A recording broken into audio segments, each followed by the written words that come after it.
తీసుకోపో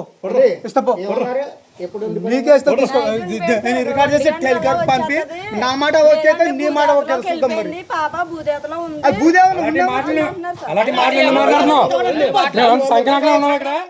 రెండేళ్ల చిన్నారి జ్ఞానేశ్వరి అదృశ్యమై 13 రోజులు గడిచినా ఇప్పటికీ ఆచూకీ లభించకపోవడంతో ఈ మిస్సింగ్ కేసు పెద్ద మిస్టరీగా మారింది. కుటుంబ సభ్యులు కన్నీరు మున్నీరుగా విలపిస్తుంటే పోలీసులు అన్ని కోణాల్లో దర్యాప్తు ముమ్మరం చేశారు. సరిగ్గా ఇలాంటి తరుణంలో ఈ కేసులోకి ఒక అజ్ఞాత జ్యోతిష్కుడు ఎంటర్ అవ్వడం స్థానికంగా తీవ్ర కలకలం రేపింది.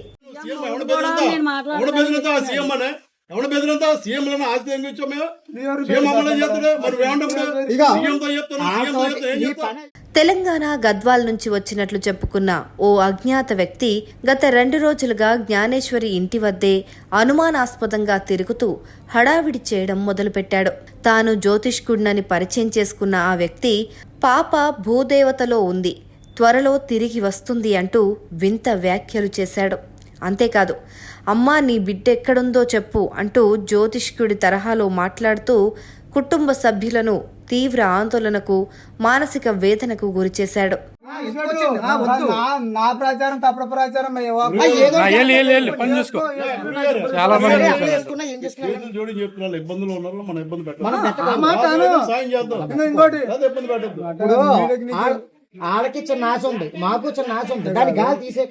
కన్నబిడ్డ దూరమై గుండెకోత అనుభవిస్తున్న సమయంలో ఆ జ్యోతిష్కుడు ఆశ చూపిస్తూనే భయపెట్టేలా మాట్లాడటంతో చిన్నారి తల్లి భవానీ, కుటుంబ సభ్యులు అతనిపైన తీవ్ర ఆగ్రహం వ్యక్తం చేశారు.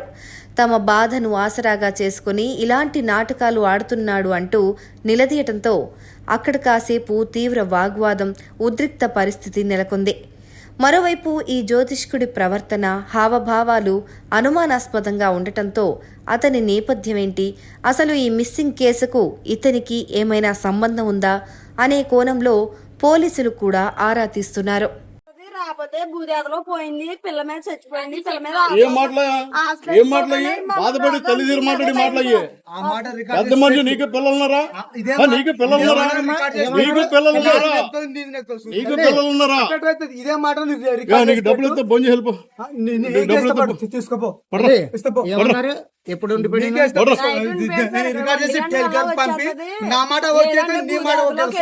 పాప భూదేవతలో ఉంది. అలాంటి మాటలు ఎందుకు మాట్లాడుతున్నావు? మేము సంక్రాంతి ఉన్నాం ఇక్కడ. అలాంటి మాటలు ఎందుకు మాట్లాడుతున్నావు? ఇక్కడ ఆడుకోవడం మా పొద్దున మాకు తెలియదా? వాళ్ళకి తెలియదా? వాళ్ళు ఇబ్బంది పడగా పక్క చెప్పేసావు కానీ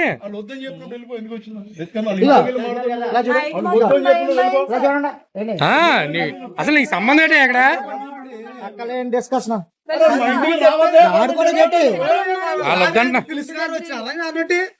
నువ్వు ఎవరిని పిల్లలేదు కాబట్టి నువ్వు వెళ్ళిపో.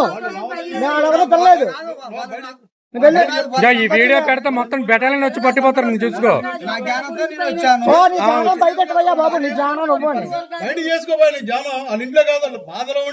పని చేసుకో. వాళ్ళ బాధలు ఏదో కారణం చెప్తుంటాను. చిన్నారు తల్లి ఆవిడ నా ఇంటికి వద్దు బాబాయ్ దండం పెడుతుంటే నేను చెప్పేస్తాను భూదేవి గీదో మర్యాద దక్కించుకుని వెళ్ళిపో, లేదానికి ఇబ్బంది పడతావు. ఆవిడ అడగకుండానే నైట్ అంతా ఎక్కడ ఉన్నాడమ్మా? నైట్ అంతా మీరు అడిగారా? ఎందుకు మాకు ఇలాంటి వాటి మీద వద్దు, మాకు మా పాప వచ్చేస్తుంది, ఎలా రావాలో ఎలా వస్తుందో మాకు తెలుసు. ఎంత మంది చేస్తున్నారంటే లేదు, ఇలా ఈ దారంటే వచ్చేస్తుంది, లేదంటే ఈ దారంటే వచ్చేస్తుంది, లేదంటే భూదేవతలో ఉండిపోయింది, చచ్చిపోయింది. రాత్రి ఎక్కడ వద్దంటే వెళ్ళిపోయాడు సార్. ఇప్పుడు నైట్ కి ఒంటిగా నేను దానం చేస్తాను, లేదంటే చెట్టు భూదేవతలో దిగిపోయింది, భూదేవతలో చచ్చిపోయింది. ఒకటి వేసి బయట పంపాల్సింది కదా, ఎందుకు ఆపేశారు అన్నాడు మేడం. మొగ్గులు ఎవరున్నారండి? లాక్కపోవాలి ఆడవాళ్ళు నలుగురుని. అసలు పిల్లలతో ఎవరెవరో ఇన్ఫర్మేషన్ ఉన్నప్పుడు బయట ఉన్న పోలీసులకు ఒకసారి చెప్పకూడదు. ఎస్సీ గారికి ఎవరో చెప్తే ఇబ్బంది లేకుండా ఎస్సీ తోటి కూడా మాట్లాడారండి. మాట్లాడితే మీరు చెప్పాలి. అలాంటి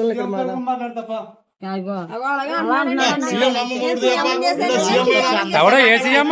తెలంగాణ సీఎం, ఆంధ్ర సీఎం?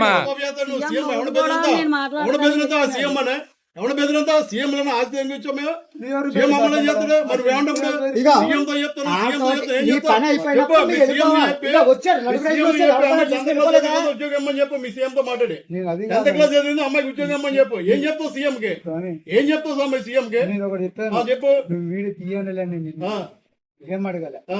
నేను ఎవరు ఎక్కడ నుండి వచ్చావంటే నేను గద్వాల నుండి మరి వాళ్ళు ఏమైనా నీకు చెప్పని చెప్పారా సరే నువ్వు నన్ను అలా అడగలేదు. కాదు, అలా కాదు. స్వామి, పైకి ఎవరు రమ్మన్నారు? స్వామి, అలా కాదు, స్వామి, మాస్టర్, నువ్వు నన్ను అడగలేదు. ఓకే వాళ్ళు నిన్ను అడిగారా చెప్పమని ఎవరిని అడిగారా అయితే వెళ్ళమన్నారా? ఇంకెందుకు అలా వాళ్ళని కాదు, వెళ్ళమన్నారు కదా మమ్మల్ని. అడిగాను కదా. వాళ్ళు 4 రకాల భయాలు పడుతున్నారు మళ్ళీ వచ్చి అసలు మీరు పైకి ఎక్కాలి, పర్మిషన్ లేకుండా మీరు పైకి ఎక్కకూడదు. పైకి ఎక్కకూడదు. అడిగాను, చెప్పాను. ఎవరు చెప్పారు? అమ్మ, మిమ్మల్ని అడిగారా వాళ్ళు పైకి ఎక్కడానికి? ఒక నిమిషం, ఆవిడ ఒకసారి ఆవిడ అంటుంది పడుకుని పోతాను పైకి వెళ్ళి ఓ దుప్పటి తీయండి, అది తీయండి, అది తీయండి. నేను కాబట్టి ఇక్కడనే భోజనం వాళ్ళు చేస్తాను. అవసరం అయినప్పుడు చెప్తారు కానీ మీరు బయటకు వెళ్ళిపోండి. ఇంటికి వచ్చేయండి. ఇంటికి బేరం వేస్ట్ వేస్ట్. నా ప్రచారం తప్పుడు ప్రచారం ఏదో వెళ్ళి పని చూసుకో చాలా మంది సరే, అప్లై చేసుకున్నా ఏం చేసుకున్నా చేతులు జోడి చెప్తున్నారు ఇబ్బందులు ఉన్నారు మనం ఇబ్బంది మనం పెట్టాలి ఆ మాట అను. సాయం చేద్దాం ఇంకోటి అదే ఇబ్బంది పెట్టద్దు ఇప్పుడు ఆడకి ఇచ్చిన నాశ ఉంది, మాకు ఇచ్చిన నాశ ఉంది, దాని గాలి తీసేకండి. నువ్వు రిజల్ట్ కావాలన్నప్పుడు అది మాకు గెలుపుకోండి. మాకు రిజల్ట్ చేస్తాం మేము. రేపు పని లేక ఉదయం రావట్లేదు, ఒక ఎక్కువ ఆరు ఏడు పని లేక ఆరు ఉండట్లేదు. అది ఏం చెప్పగలుగుతాం అట్లా? చెప్పాలని మనం మాట్లాడకూడదు, అది పద్ధతి నేర్చుకోండి. స్కూల్లో 10 ఏళ్ళ అమ్మాయిలు 10 లోపు అమ్మాయిలు దానేశ్వరి రామ్మోహన్ వెంకటేశ్వర పూజ చేశారు వాళ్ళకి ఏమైనా చిన్న చిన్న సంబంధం పిల్లలు చేశారు. ఎందుకు అలాంటివి ఏమన్నా చేయండి ఆశగా మీరు కూడా చెప్పండి అమ్మ, నెగిటివ్ ఎనర్జీ వద్దు ఇక్కడ మీరు చెప్పండి అమ్మ అదే పడకమ్మ ధైర్యంగా ఉండమ్మా, పూజలు చేయించండి, చెప్పండి, అంతేగాని తప్ప రెడీ రాదు, చేయించకండి. భూదేవి, ఏం జరిగింది? మీకు లాయించండి ఇంకా అయిపోయింది చెప్పండి, మీకు ఛాన్స్ అయిపోయింది ఇంక వెళ్ళిపోండి చెప్పండి,